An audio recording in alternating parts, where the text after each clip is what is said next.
বাসায় প্রতিদিন মাছ মাংস খেতে খেতে আর ভালো লাগছে না, তাহলে চটপট বানিয়ে নিতে হবে আজকের এই রেসিপিটা। আজকের রেসিপিতে থাকছে সজনে পাতা ভাজি আর থাকছে স্পেশালভাবে ধনিয়া পাতা ভর্তা।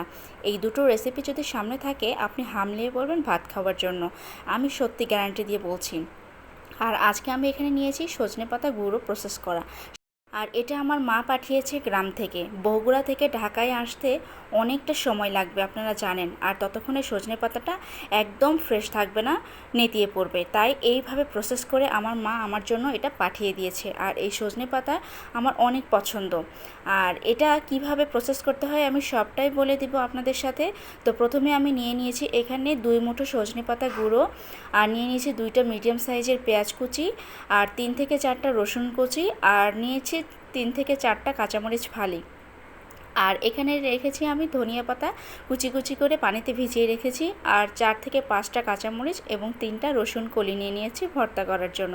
তো চলে যাচ্ছি প্রসেসে। প্রথমেই আমি ফ্রাই প্যানটা গরম করে নিয়েছি, আর এখানে দিয়ে দিয়েছি 2 থেকে 3 টেবিল চামচ সরিষার তেল। এটা একটু গরম হয়ে আসলে দিয়ে দিব পেঁয়াজ, কাঁচামরিচ ফালি আর রসুন কুচিটা দিয়ে দিয়েছি। এটাকে তেলের সাথে ভালো করে একটু ভেজে নিতে হবে। বেরেস্তা করা যাবে না, বাট একটু লাল লাল থাকবে, কালারটা চেঞ্জ হয়ে যাবে। আর এখন দিয়ে দিচ্ছি একটু টেস্টের জন্য সাদা জিরা আর একটু কালো জিরা, এটা ফোড়ন দিয়ে দিচ্ছি, খেতে ভালো লাগবে। জিরা আর কালো জিরা দোনোটাই কিন্তু আমাদের স্বাস্থ্যের জন্য ভালো, তাই এর সাথে আমি দিয়ে দিচ্ছি। আর এটা সজনে পাতার সাথে ভালো যায়। তো 3 থেকে 4 মিনিট ভেজে নেওয়ার পরে আমি দিয়ে দিচ্ছি সজনে পাতার গুঁড়োগুলো।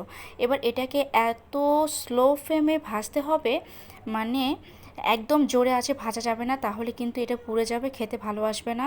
আমি চুলার আঁচটা দেখিয়ে দিচ্ছি, একদম কিন্তু লো হিটে এটা ভাজতে হবে, অনেক ধৈর্য নিয়ে প্রায় 5 থেকে 7 মিনিটের মতো চুলায় এটাকে ভেজে নিতে হবে, একদম লো ফ্লেম হিটে। আমি বারবার বলছি। সজনে পাতা গুঁড়ো করবেন কিভাবে সেটা আমি বলে দিচ্ছি। প্রথমে সজনে পাতা ফ্রেশ নিতে হবে, ডাঁটাগুলো ফেলে দিয়ে একদম ঝুরো ঝুরো করে পাতাগুলো নিতে হবে। তারপর এটাকে ধুয়ে নিতে হবে। ধোয়ার পরে রোদে 3 থেকে 4 দিনের জন্য এটা শুকনো করে একবারে শুকিয়ে নেবেন। তারপরে এটা হাত দিয়ে গুঁড়ো করে নিলেই গুঁড়ো হয়ে যাবে। লবণটা নামানোর তার 1-2 মিনিট আগে দিবেন, তাহলে টেস্টটা ভালো আসবে, খেতে ভালো লাগবে। আর এটা একদম মুচমুচে হয়েছে, কি যে একটা শনশন আওয়াজ হচ্ছে, আপনারা বুঝতে পারবেন যখন ভাজবেন। ঠিক আছে, তো এর ফাইনাল লুকটা এরকম হবে। পেঁয়াজ আর মরিচগুলো একদম মুচমুচে হবে, খেতে যে কি দারুণ, গরম ভাতের সাথে এটা খেতে একদম জমে যাবে।